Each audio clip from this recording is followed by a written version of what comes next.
Your host, and here at your Entrepreneur Resources, we discover the no-fluff action steps to help you avoid all the overwhelm and all the BS out there, connecting you with the right mentors, resources, and tools, helping you every step of the way on your entrepreneurial journey. We go live here twice a week, interviewing different entrepreneurs and experts on all areas of business, so make sure to join our Facebook group and look out for the events inside your Entrepreneur Resources page. You can find all the links in the description box. Today, I have a very special guest with me. It is Elizabeth McFadden. Thank you so much for joining us today. Thank you for having me. I'm excited to talk entrepreneurship with you. Absolutely. So Elizabeth delivers the expertise, creativity, and award-winning strategy of a big-time ad agency to small and scaling businesses. During her 25-year career, she has worked with over 200 brands and generated some really incredible results. Over a decade ago, Elizabeth developed a process to help organizations of all sizes find their voice in a crowded market.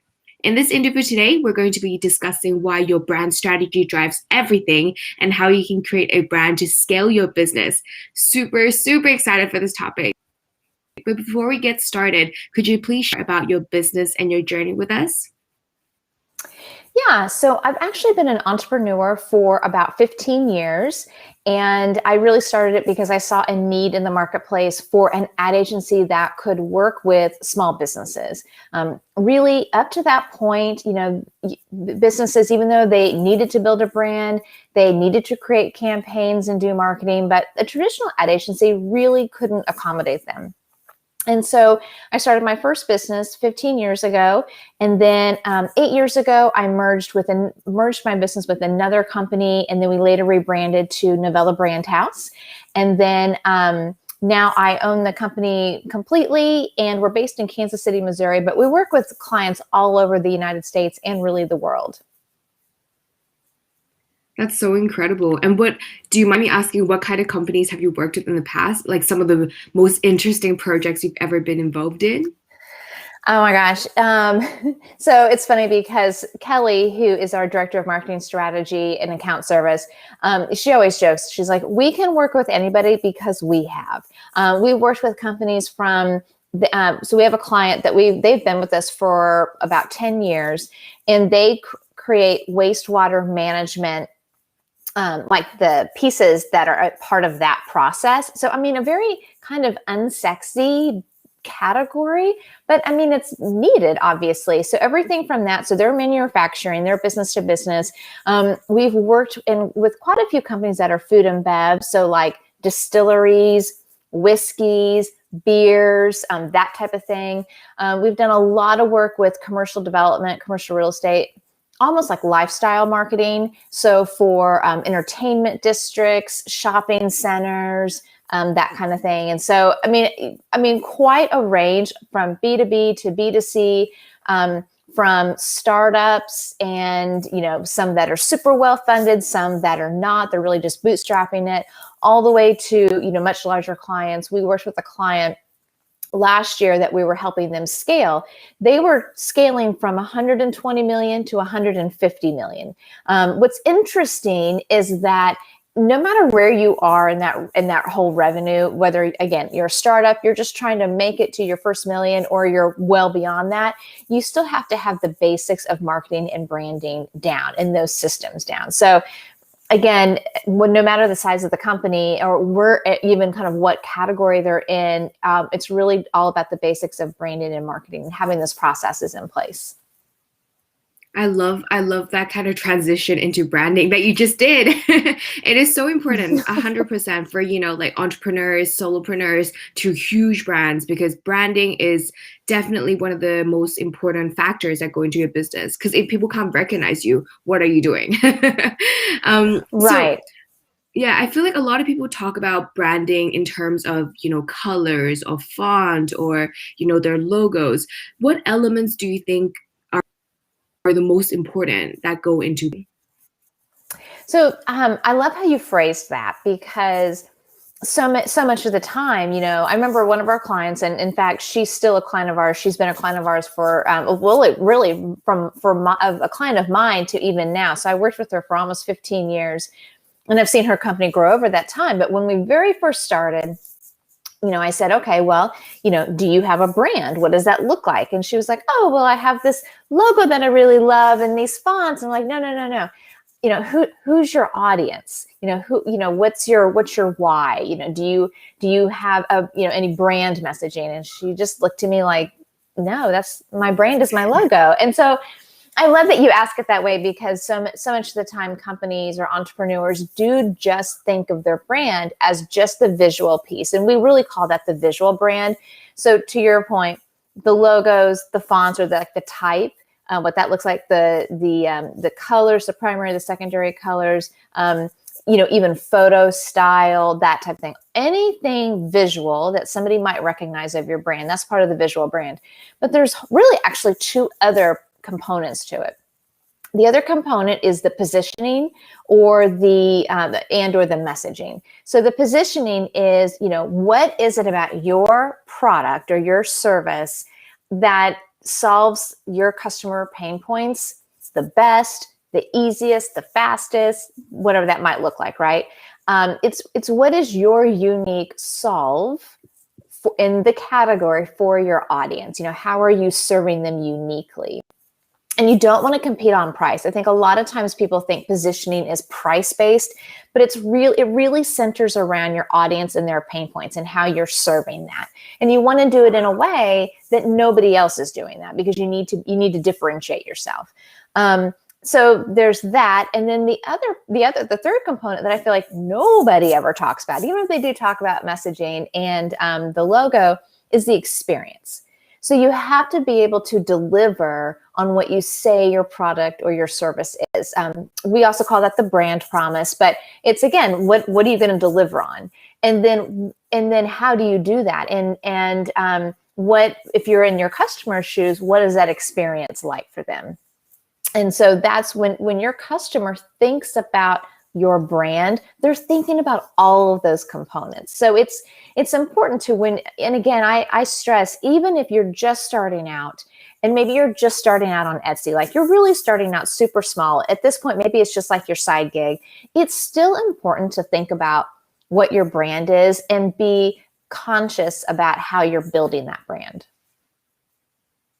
I love you just broke it down so clearly into all of these different I want to dive kind of a little bit deeper, because I think when it comes to the visual branding, it's very tangible, because creating a logo, it's easy. Once you have created the logo, you have it, so you can see kind of where you're going and the direction that you bring your brand. Whereas for the other elements that you talked about, so for example, positioning, right? Figure out how to position yourself. And you talked about audience, and I know that's definitely one of the very about positioning yourself. But where would you suggest entrepreneurs even start when it comes to the positioning for their brand? That's a great question. So you want to start with the target audience, like who are your people? Because that's really what it centers around, right? And you always want to keep your audience in mind. And from a business owner perspective, those are the people that are keeping your doors open or allowing you to, do the side hustle that you love, maybe, or something that you want to grow into. They're going to be your people that not only support you monetarily, but they're also going to be your brand ambassadors. They're going to be the ones that tell other people about you. So knowing your audience is really important. And I like to give a couple of tips in this. Sometimes people think, well, my product is for anybody, 8 to 80, and it might very well be. And you might have people, all different kinds of people that buy your product or your service. But think about, if you're already in business, look at your data, look at your sales, and look at, what's the group of people that are driving 80% of your business, right? And so that's your primary audience. And then your secondary audience could be that kind of close second group, or maybe it's a group that's almost like up and coming to that main group. But if you're a brand new startup, brand new entrepreneur, and you don't have some of that data yet to pull from, think about, who did you create this product or your service for? I mean, who did you have in mind when you were doing that? And that is your primary audience. And again, not to say that there may not be other types of people that buy your product, but who is the main group? And then you think about, okay, just from like a purely kind of basic demographics, what's their age, their gender, where are they geographically located, what are their pain points, what are you solving for them, what is it that's driving them to go out and look for a solution. I mean, that's really what at the end of the day that we're all doing in business. We're all providing a solution, whether that's in a product or a service format. And then what I like to do is even go a little bit deeper and think about, okay, where do they get their information? Like, where would they go looking for my product or service? Or where might they go looking for a solution that my product or service does? And, think about their social media habits, their buying habits, and some things like that. And if you really want to get fancy with it, create an audience persona. So almost create kind of like, if you could almost make a character out of your target audience, what would that person look like? And you might have a couple of different audience personas within that. But that can really help you, especially if you do any kind of social media advertising. Having that client avatar can really help you hone in on who your target audience is. Mm-hmm. I love those tips. I think it's definitely important to kind of, even if you really narrow it down to just that one person, your marketing efforts and everything, if you can think of that one person in your mind, you can really truly know if your messaging and your branding is talking to that person directly, right? So I really like that tip that you just shared. When it comes to positioning as well, would you recommend entrepreneurs look into competitors? Yes. And so once you've really identified your target audience, then take a look at your competitive landscape.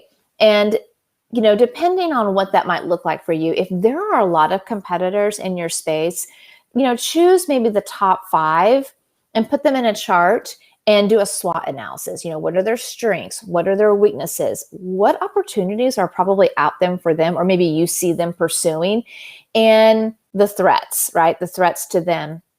And then do a SWOT analysis of your own brand and compare those two. If right now maybe there aren't any direct competitors, but I guarantee you there are indirect competitors. So there's something else that your customer is using or buying that is they're seeking that out as a solution. And so those would be indirect competitors, and you can look at those as well.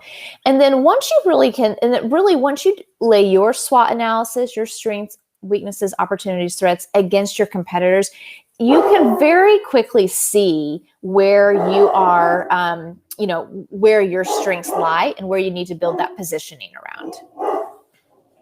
Mm-hmm. Yeah. Sorry, that was my dog barking in the background.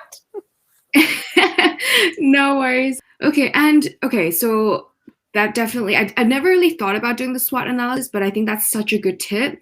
Really great nugget. I'm just trying to think how I could use it for my business. And I think that sometimes we kind of, all these big gurus and these marketing, experts that do something different, a lot of people follow their footsteps instead. And that's not positioning yourself right, because they might have a bigger team, bigger budget, and they're already successful.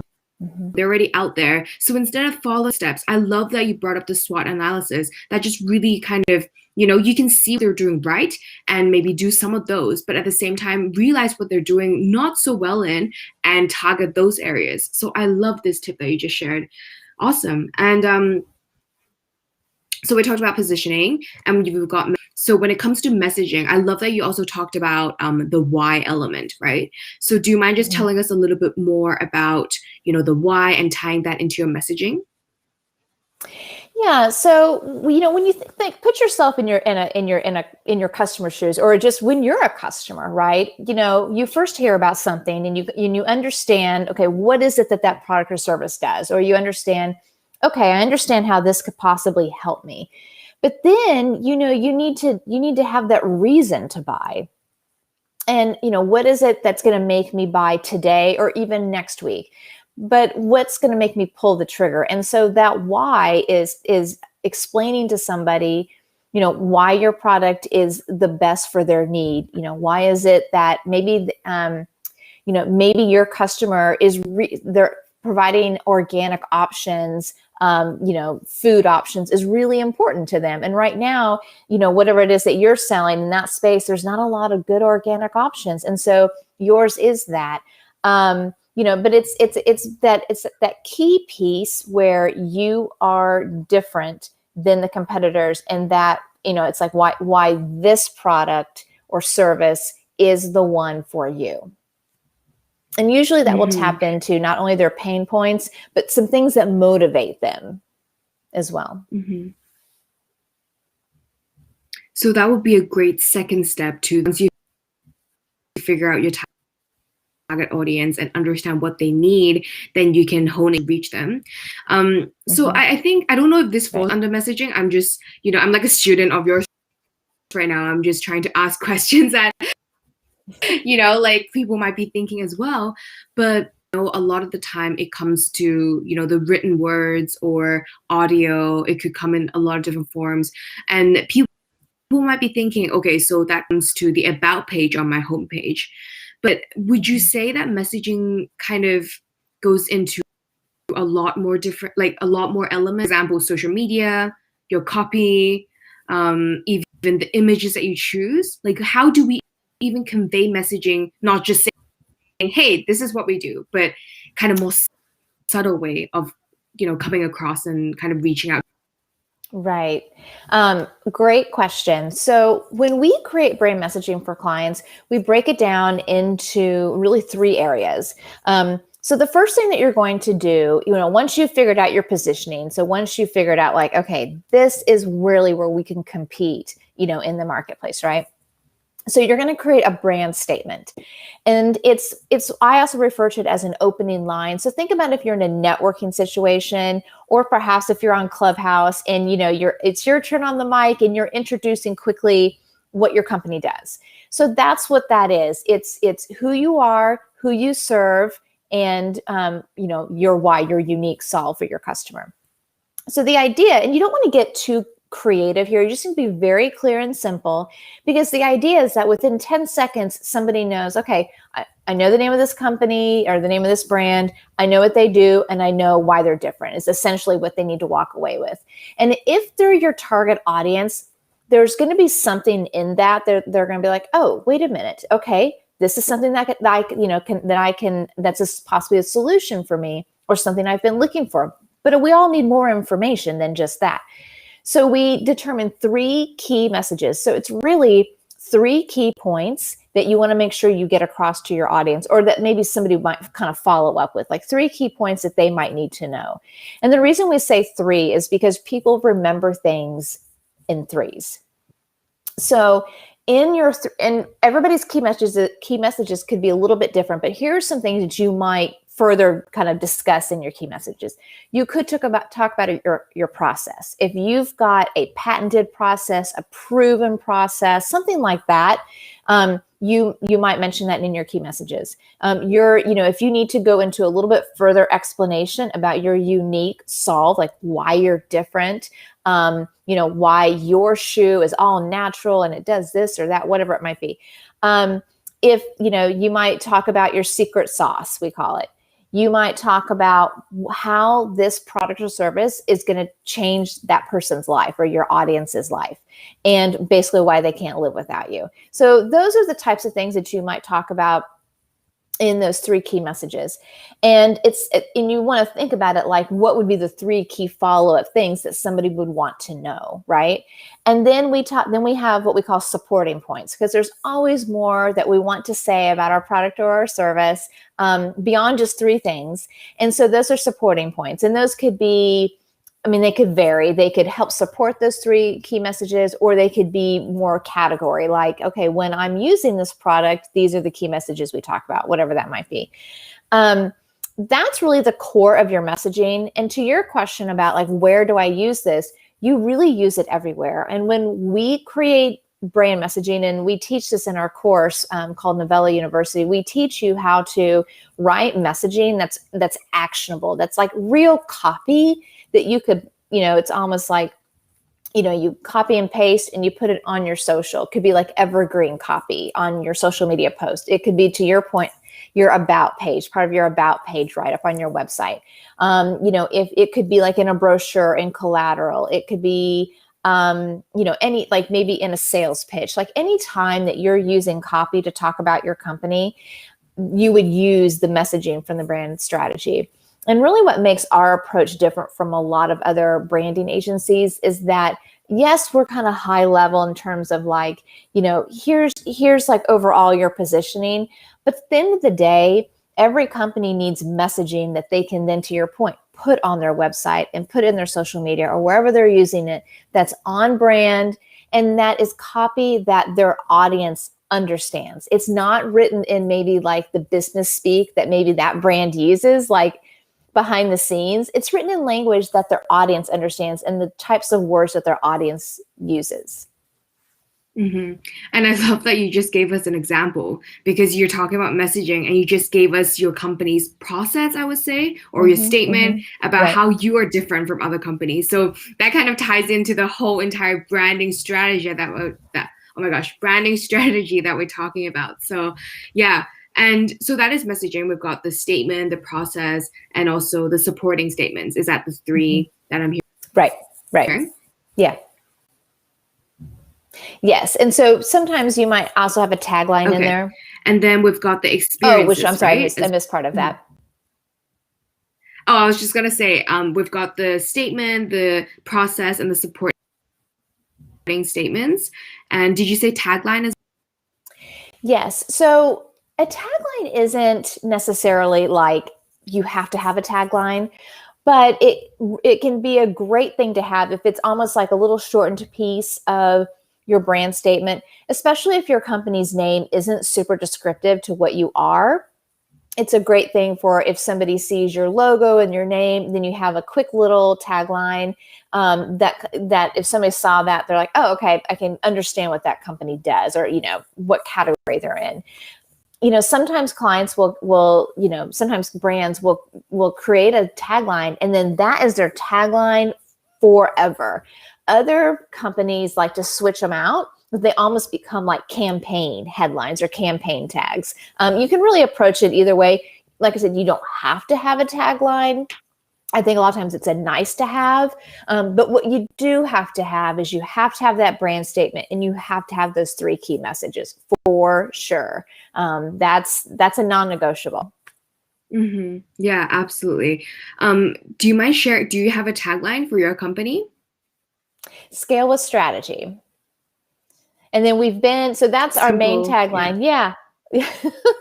And then a lot of times it's really not a tagline. It's almost more of like, this is kind of where sometimes a tagline can be a campaign headline or not. But your brand strategy drives everything has been kind of our campaign headline that goes along with our brand as well. And I can see that you can incorporate this tagline into your marketing strategies and the content that you put out there, right? Right. Mm-hmm. Amazing. So we've got the messaging, and now experiences is the next key factor, right? Right. Yeah. Do you mind sharing a little bit more about that? Yeah. So if you are, let's start with online, then we'll kind of go brick and mortar, and I'll make this could be a whole topic in of itself, but I'll make it quick. So if you're online, remember that from the time somebody interacts with you on social media to the time that they go to your website, they might look through your catalog, they might shop your site, to when they purchase, to when they get the product. All of that is the experience. And I think we've seen a lot, and I love that online companies are doing this, especially if they don't have a brick and mortar.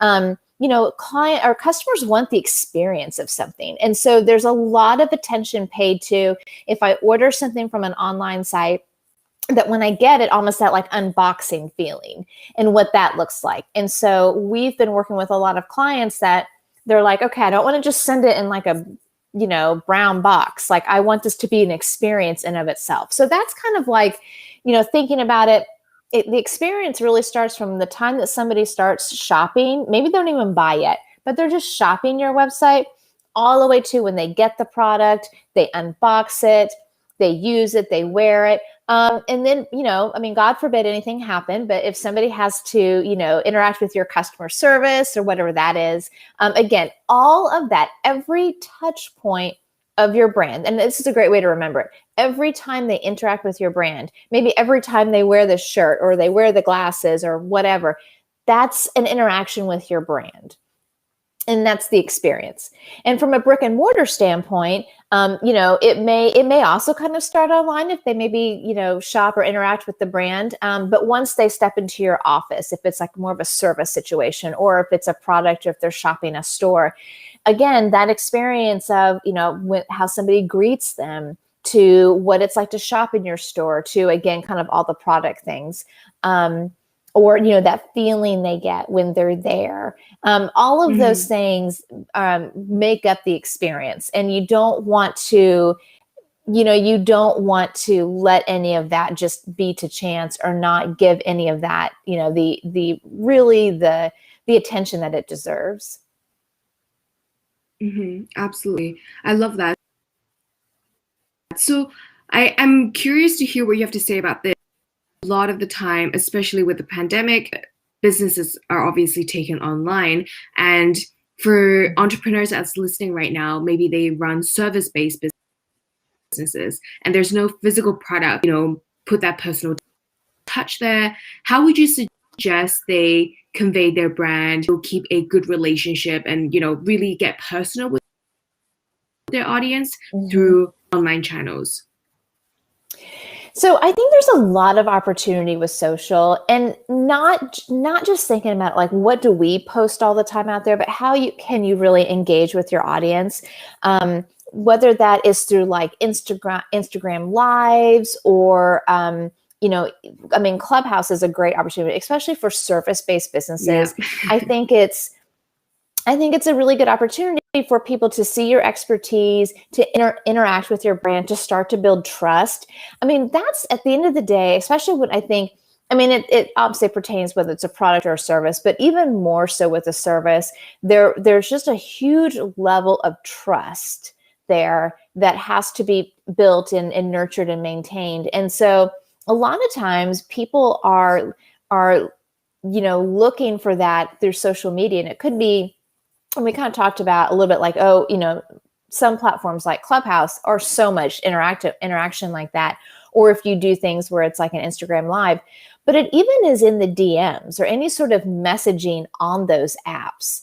I do a lot of messaging in LinkedIn where I'm interacting with a lot of potential partners, just in that space. So it's not really on the feed, but it's more kind of on the side before we ever get to a meeting or anything like that. I think another thing is just, again, thinking about the content that you're putting out there, and how can that be engaging for them, or give them opportunities to engage with you, again, to build a relationship, and to build that trust. Absolutely. I think the direct messaging is, think of it in real life. The direct messaging is the one-on-one communication. Like, say they're in your brick and mortar store, and they come up to you and they start chatting with you, or maybe you go up to them and they look like they're interested, and it's the same thing but online. Even though you're not physically there with them, there's still elements to kind of make it more personal through direct messaging. And say, like what you said, going live is definitely one of the very powerful ways to feel like you're listening, you're right there with them. So I love those tips. We can talk about this forever, but we do have to start wrapping up. Sharing a little bit more about the free gift that you have for us. Yeah. So we have a lot of times customers or clients, they have their overall brand, but then they create a sub product or a sub brand. And what happens is, they're like, well, how does this fit in? And, what's the hierarchy? And do I need to create a whole new logo for this? And so we created a awesome freebie. It's the 5 steps to build a sub brand. And so you can sign up for it to get that. It's a free download and video with a worksheet, and it walks you through how to build your sub brand, which is awesome if you're creating a suite of products, a suite of services, and you have an established brand, but you're trying to figure out how these fit within that. So yeah, it's really an awesome tool. I'm excited for everybody to grab that. Yay, perfect. And if people want to find out more about you and connect with you, where can they do that? Well, check out our website, which is novellabrandhouse.com. If you want branding, marketing, design inspo, follow us on Instagram, which is also Novella Brandhouse. And we are on LinkedIn and Facebook. And then if you want to interact with us, and if you're on Clubhouse, which they've just opened it up to Android. So now I feel like they're pretty much rolling it out worldwide. I want to say India rolls out here in the next few days. So anyhow, connect with me on Clubhouse. I'm Elizabeth McFadden over there at Liz Talks. And we have a club called The Brand House, where we host branding and marketing rooms every week. So check us out over there. Perfect. You can find the links to all of this down below or in the show notes.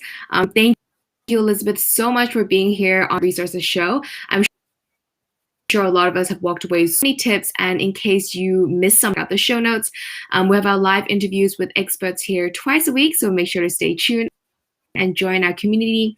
Thank you everyone for being here, and I'll chat with you